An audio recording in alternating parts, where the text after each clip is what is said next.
yeah, that was a massive win, and goddamn did that team ever need it. It was so good to see them having fun again. Oh, that could be a massive confidence booster for them moving forward. 12 different players got on the score sheet last night. It was great to see the Montreal Canadiens defeat the Detroit Red Wings 8-1. That puts their record to 34-23-7 on the season. Still good enough for that first wildcard spot in the Eastern Conference. Now, before I get into the game from last night, I want to talk to my base right quick. The people I make these videos for and the reason why I made this channel. Diehard Habs fans like myself. Those last two losses were hard to sit through, hard to witness, and they stung our fan base pretty hard. And even myself, as a positive guy who's always believed in this team and what Marc Bergevin is doing, it was tough and it was disappointing. And I think the main reason for that is because we as Habs fans know that this team is capable of so much more when they play at their best. And they didn't quite play at their best those last two games. Now, I got to touch on it. That 0-3 record that we have against the Leafs is going to make people think that they're this exponentially better team than us. They are not. We are very close to them competitively. We've shown in every game we've played against them this season that we can outplay them for long stretches. The first game of the season, for the most part, that whole game, outplayed them. Could have won it. Second game of the season, it was evenly matched. Could have won that one. Both those games went to overtime. That last game on last Saturday, outplayed the shit out of them. That first period, up 3-0. And you got to give the Leafs credit, of course, for coming back and getting that win and coming out with a solid effort after being down. But a huge reason for them getting the win and us getting the loss was because the Habs took their foot off the gas, and a lot of the blame has to go on them themselves. Now, Leafs fans are going to hold all the recent wins that they have over us over our head. And it is what it is. They have the right to do that. They got those wins. But if they want to continue sleeping on us, by all means, go ahead. The fact of the matter is the Montreal Canadiens are a structurally very well-built hockey team. Our team defense is better than theirs is. Our decor itself is more balanced than theirs is, especially in terms of having left and right shots where they are supposed to be. Furthermore, our team speed, we are just as fast as them or faster. And of course, they get the edge in terms of skill, specifically when you look at certain players. But our team's ability to roll all four lines and our scoring depth is just about as good as theirs. Our team toughness is better than theirs. I feel we have better team chemistry than them, and I think we are a tighter knit group than they are. Now, Leafs fans, whether they want to admit it or not, we are very close to them competitively, and the fact that we are, without being built on a foundation of failure like the Leafs are, is something that is not talked about enough, and a ton of the credit for that has to go to Marc Bergevin. He has not had to rely on a first overall pick, multiple top 5 and top 10 picks to build the quality team that we have now, and moving forward is going to be extremely good. You look at the Montreal Canadiens roster, it has been completely built by Marc Bergevin and of course Trevor Timmins. Of course, Marc Bergevin didn't draft Brendan Gallagher and Carey Price, but he did sign these guys to great contracts. Laugh at the Price contract all you want, guys. The guy is one of the best goaltenders in the world, and he is ours for likely until he retires. So make fun of it all you want. You wish you had him. Same with Shea Weber. Exact type of defenseman that the Leafs need and would put them over the hump. So he's ours, and he's one of the best captains in the league.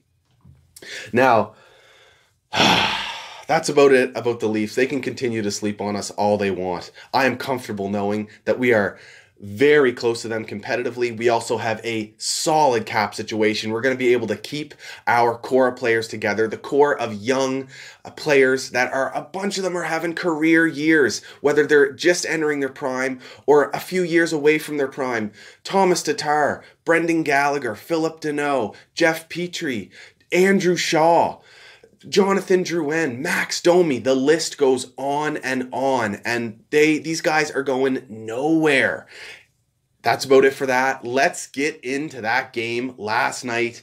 Now, before we do, the Detroit Red Wings are at the bottom of the standings, and they've had some atrocious defense lately. Their defense last night was terrible, and their goaltending lately, especially from Jimmy Howard, has been very bad, just like it was last night. So wins are not going to come that easy, and neither are goals. But nonetheless, this win can be a massive confidence booster. The score reflects an 8-1 that a very good team beat a fairly bad team last night. So that was good to see. And like I said, it can be a confidence booster for a ton of guys. 12 different players got on the score sheet. Now, maybe outside of Mete and Lehkonen, who, you know what, these two should get together and go on some sort of superstition adventure, gather up some four-leaf clovers or something and chuck them in their skates, because, man, these two are snake bitten, but I'm sure they will get out of it. They are getting their chances, and soon they're going to go in, and once they do, that confidence is going to go up,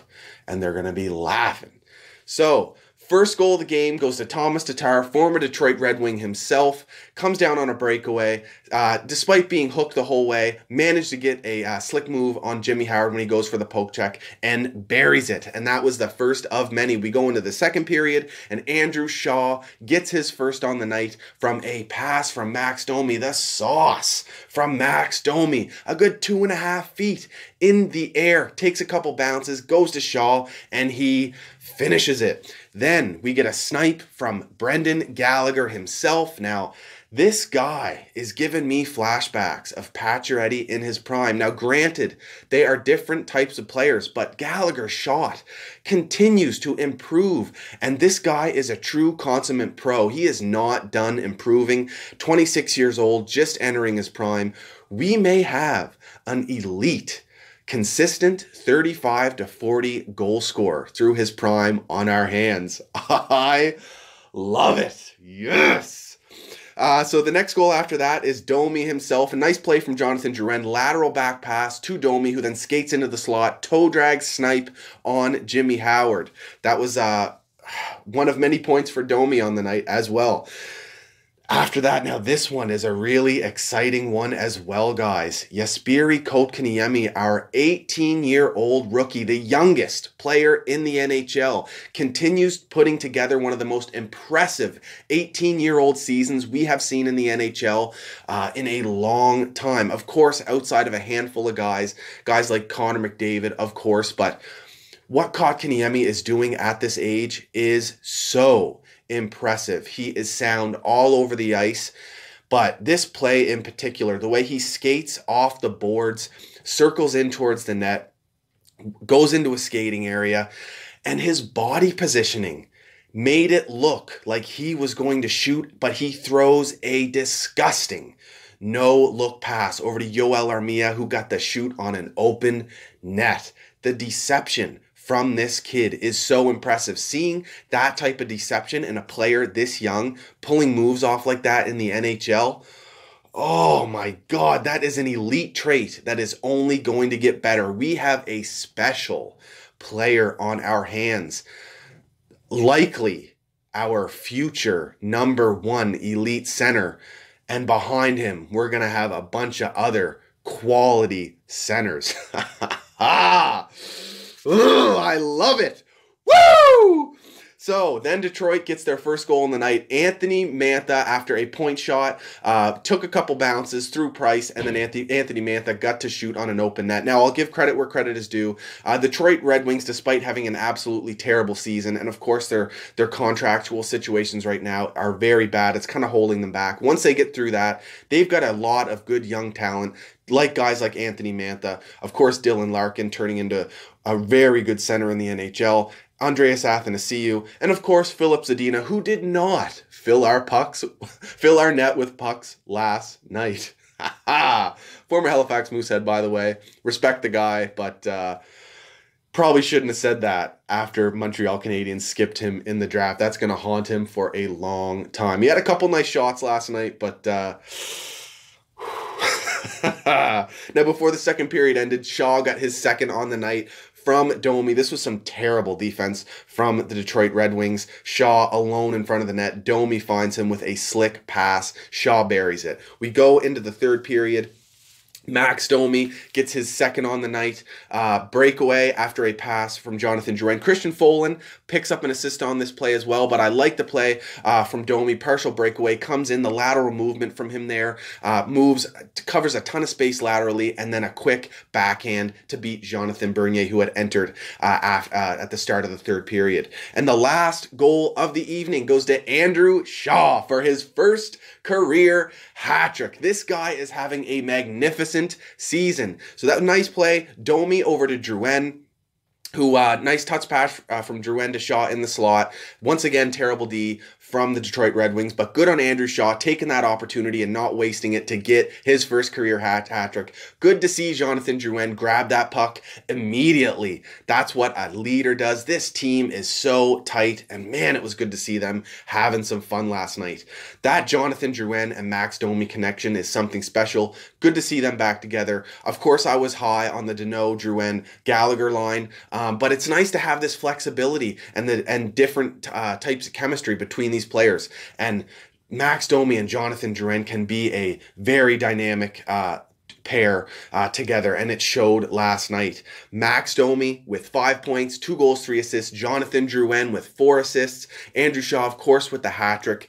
Very good night. So Domi, 59 points on the season. He has now surpassed Alex Galchenyuk's best season with the Montreal Canadiens. And he's a year younger than Alex Galchenyuk. What a trade by Marc Bergevin. Now, important to note here, Max Domi is on a contract that pays him $3.15 million for the next, this season and next season. And when it ends, he is a restricted free agent. Just eat it up. Woohoo! Brendan Gallagher, 27 goals on the season now. What a season he's having. Jonathan Drouin, 50 points. He is 3 points away from his career high with 18 games left to go. Now, of course, he's had some consistency issues, some ups and downs, but overall, this guy is a special talent, and when he reigns in that consistency, that's another elite star that this team is going to have. These guys are not near their prime yet, and when they are, it's gonna be filthy. Oh man, it's gonna be gross. Andrew Shaw, 33 points on the season. Another guy on a career year. Added to the list with guys like Jeff Petrie and Philip Deneau and Thomas Tatar. Thomas Tatar putting up a ton of points lately, and of course Paul Byron as well.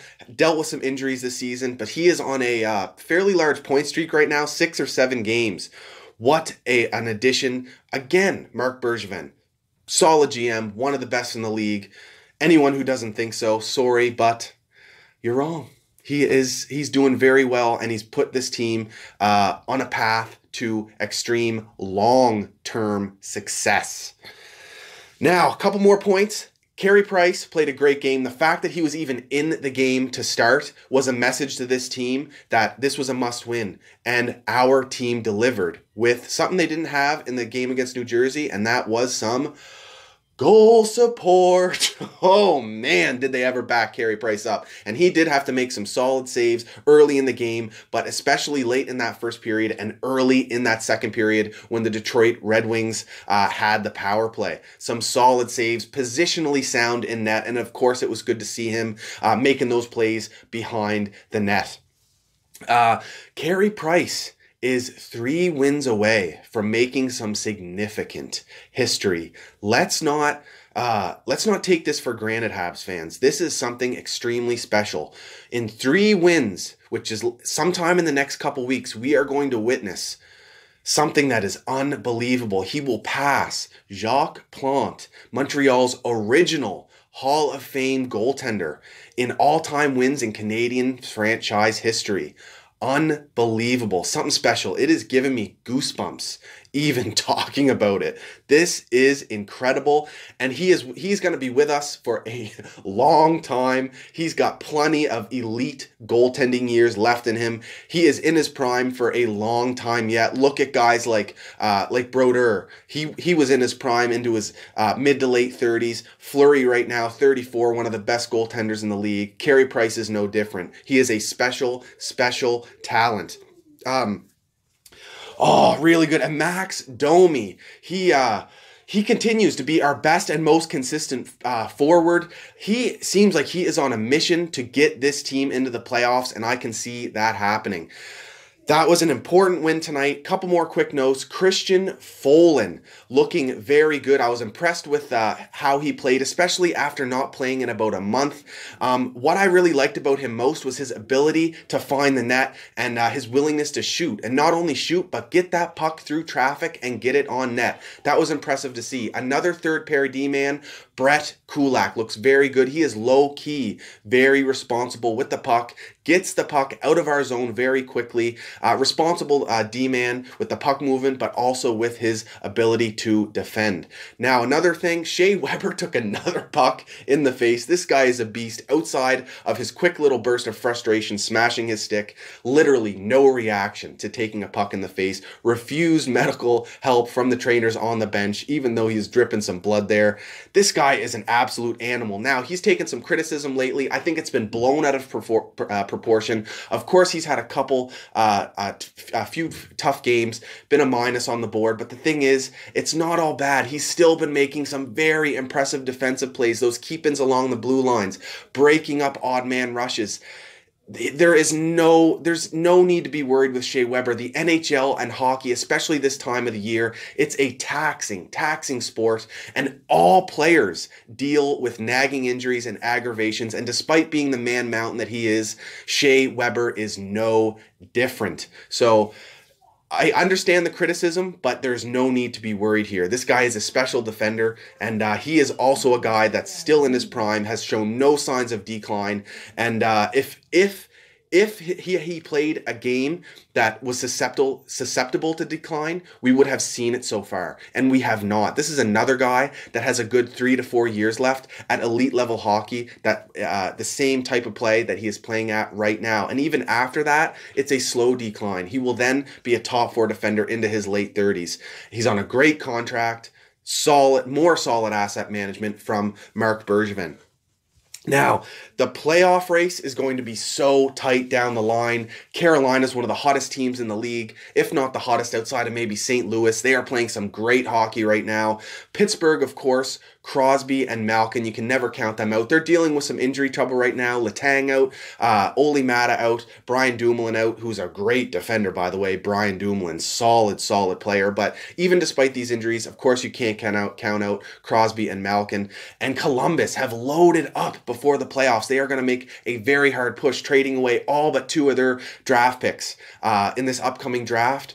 Picking up Matt Duchene, Ryan Dzingel, Adam McQuaid. This playoff race is going to be tight, and wins like tonight for the Montreal Canadiens aren't going to be coming. We have some tough matchups, so the Montreal Canadiens need to be ready to play and play hard. So hopefully they have a good, positive 2 days off in New York. They flew into New York last night, so hopefully some team bonding and to get ready for some important games this weekend. We get another back-to-back. The Rangers on Friday. You got to hope we pick up at least a point in that one. And then Pittsburgh on Saturday against Cole Harbour's own Sidney Crosby. That is an important game on Hockey Night in Canada. Oh, these are going to be 2 massive games with playoff implications here.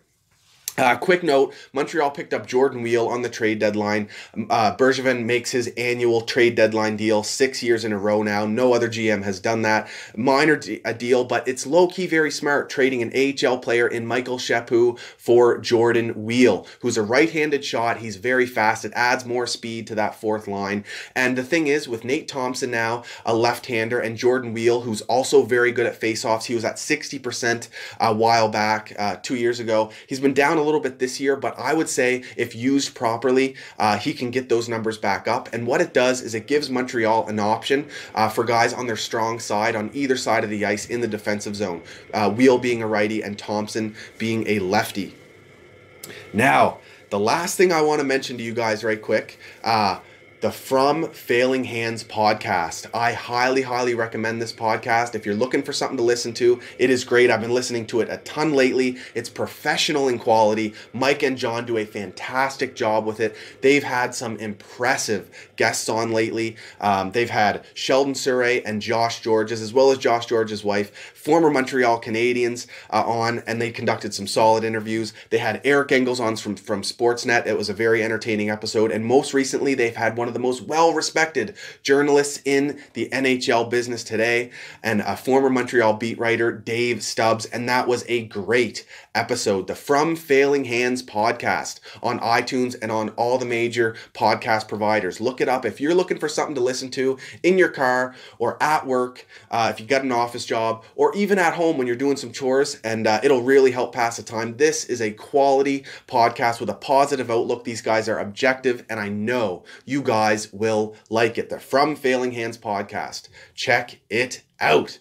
What a win tonight. Huge confidence booster. Let's channel that energy and hopefully go on a run here. We need some points. Now, this season, regardless of what happens, I know it's going to be tough and it's going to be a very emotional stretch down the line here, but regardless of what happens, this team is on the right track. This season has been a success already. We have seen what is in the making here for this team moving forward. Not only are they one of the younger teams in the league, they have a ton of skill, a bunch of guys entering their prime, a solid prospect pool with a bunch of guys like Paling, Romanov, Suzuki moving up. So lots to look forward to, but it would be very exciting and very important to make this have this team make the playoffs. It'll be great for their development. So let's cheer our boys on and let's get into the playoffs.